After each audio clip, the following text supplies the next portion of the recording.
Hello दोस्तों, मैं हूं गजेंद्र सिंह। आईटीआई वर्ल्ड में आपका बहुत बहुत स्वागत है। आज के इस वीडियो में हम जानेंगे method of communication skills and entrepreneurship के बारे में। संचार कौशल और उद्यमिता के बारे में आज के इस वीडियो में जानेंगे। तो वीडियो स्टार्ट करने से पहले सभी से रिक्वेस्ट है कि आप वीडियो पे एंड तक बने रहें। आपको वीडियो पसंद आता है तो लाइक करें, ज़्यादा से ज़्यादा शेयर करें ताकि जो भी तैयारी कर रहा है उसे फ़ायदा हो सके। और आप चैनल पे नए हैं तो सब्सक्राइब ज़रूर करें, बेल आइकन को प्रेस करें, जिससे आपको educational new video time to time मिलती रहे। आपकी कोई भी क्वेरी है तो कमेंट बॉक्स में कमेंट कर सकते हैं। तो चलिए इसे स्टार्ट करने से पहले एक और रिक्वेस्ट है। तो आप कौन से लैंग्वेज में ज़्यादा कंफर्टेबल है, हिंदी, इंग्लिश या हिंदी और इंग्लिश मिक्स? इसके लिए एक पोल क्रिएट किया गया है, कम्युनिटी पोल। तो चैनल पे जाके कम्युनिटी पोल पे वोट ज़रूर करें। उसी के अकॉर्डिंग आगे से हम वीडियो बनाएंगे। तो चलिए स्टार्ट करते हैं। Method of communication skills.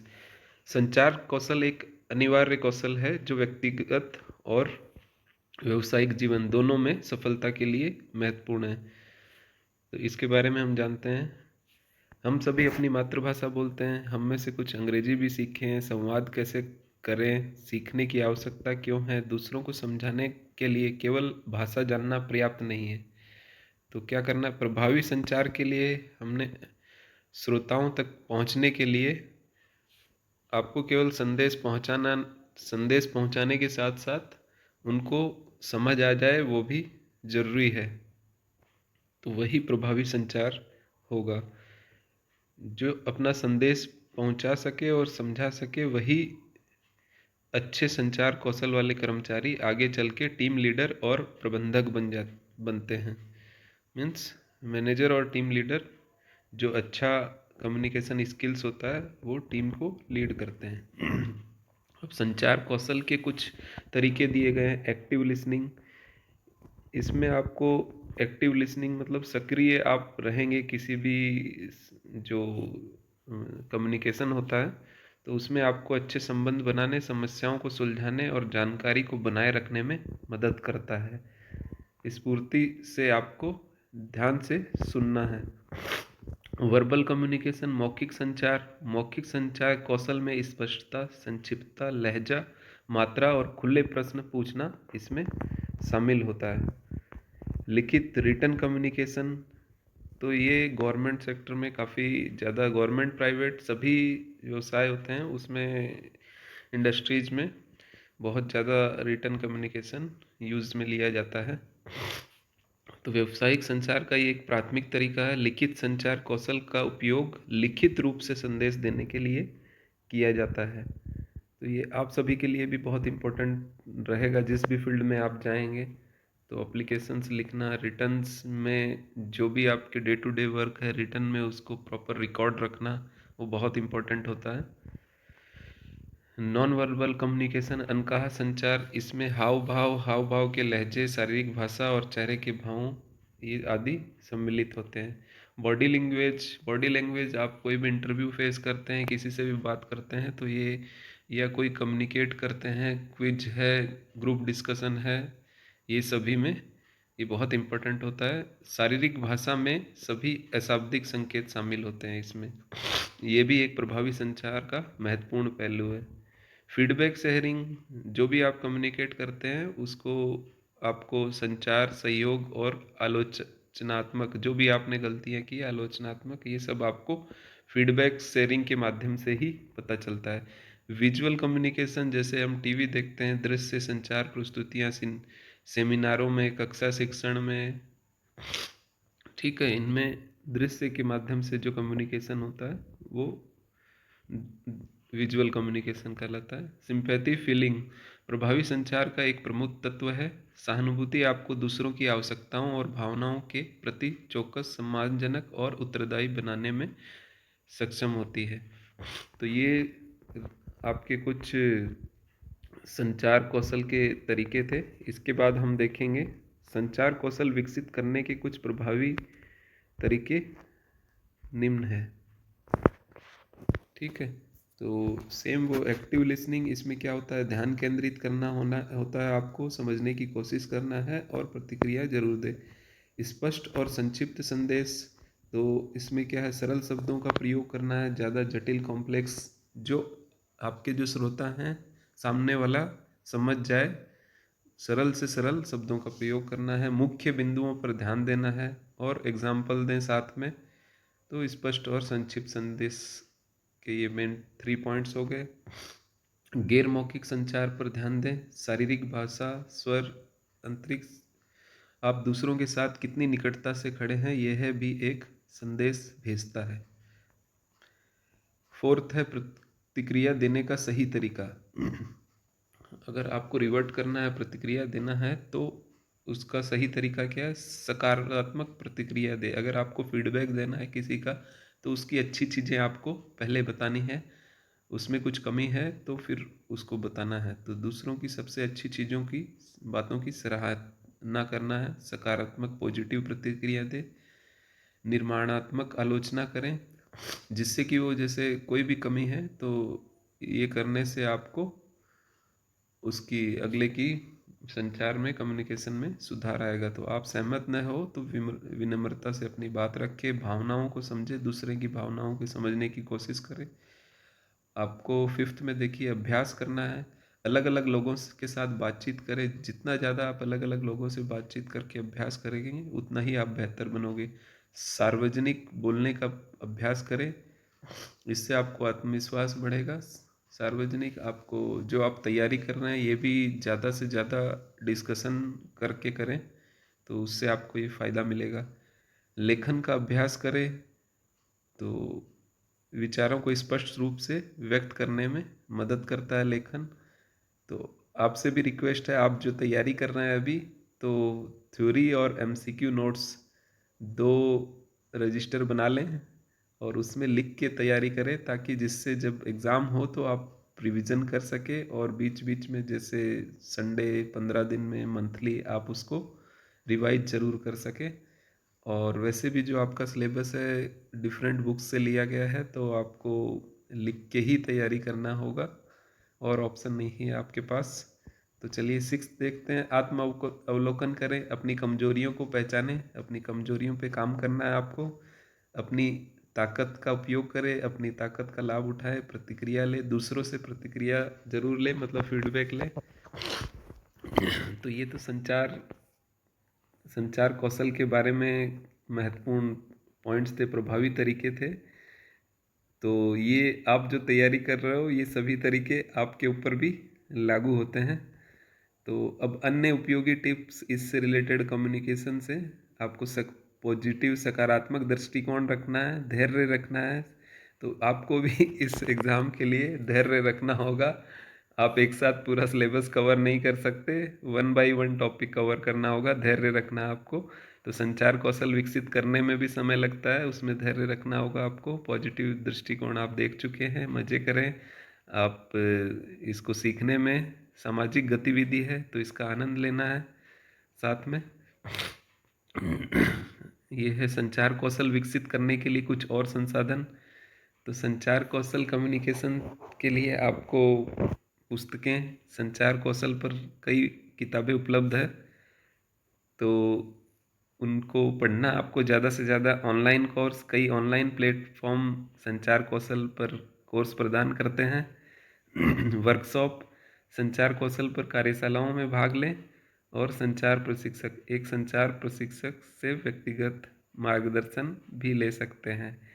तो ये सारे संचार कौशल विकसित करने के लिए कुछ संसाधन है। बट मैं कहना चाहूँगा कि ये आप जो तैयारी कर रहे हैं, इंस्ट्रक्टर की हो चाहे ग्रुप इंस्ट्रक्टर की हो, उस पर भी आप पे ये कंप्लीट लागू होता है। तो आपको ये एग्ज़ाम के लिए तैयारी करनी है तो बुक्स से कई किताबें उपलब्ध हैं, डिफरेंट डिफरेंट, उनसे आप सिलेबस के हिसाब से तैयारी करें, नोट्स बनाएं। ऑनलाइन कई प्लेटफॉर्म है, उससे भी आप हेल्प ले सकते हैं। वर्कशॉप, ऑनलाइन कोर्स से क्या होता है, एक्चुअल में आपको बुक है, ऑनलाइन कोर्स है, कोई वर्कशॉप ज्वाइन कर रहे हैं या किसी से मार्गदर्शन ले रहे हैं, कोई गाइड कर रहा है, तो ये सभी आपको गाइड करने के तरीके हैं। करना आपको ही होगा, तैयारी आप ही करोगे तभी सेलेक्ट हो पाओगे, और कोई दूसरा नहीं कर सकता। आप जितनी ज़्यादा मेहनत करोगे उतने ही आपके ज़्यादा चांसेस बढ़ेंगे सेलेक्ट होने के। ठीक है, तो नेक्स्ट टॉपिक हम देखते हैं एंटरप्रेन्योरशिप।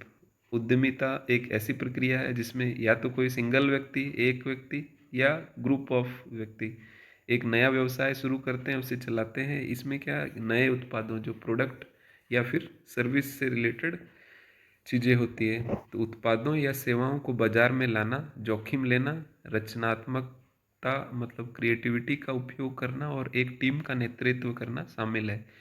उद्यमी क्या होते हैं? आर्थिक विकास को देश में आगे ले जाते हैं, समाज में योगदान देते हैं। उद्यमी होने के फायदे क्या है?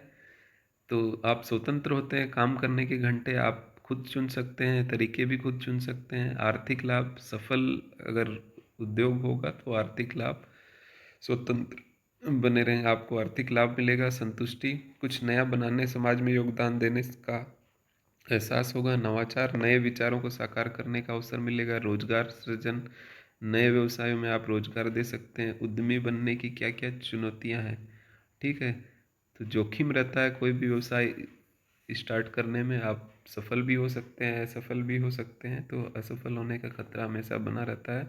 अगर आप प्रॉपर प्लान करते हैं, हार्ड वर्क करते हैं सभी कुछ, तो उससे सफल होने के चांसेस ज़्यादा रहते हैं।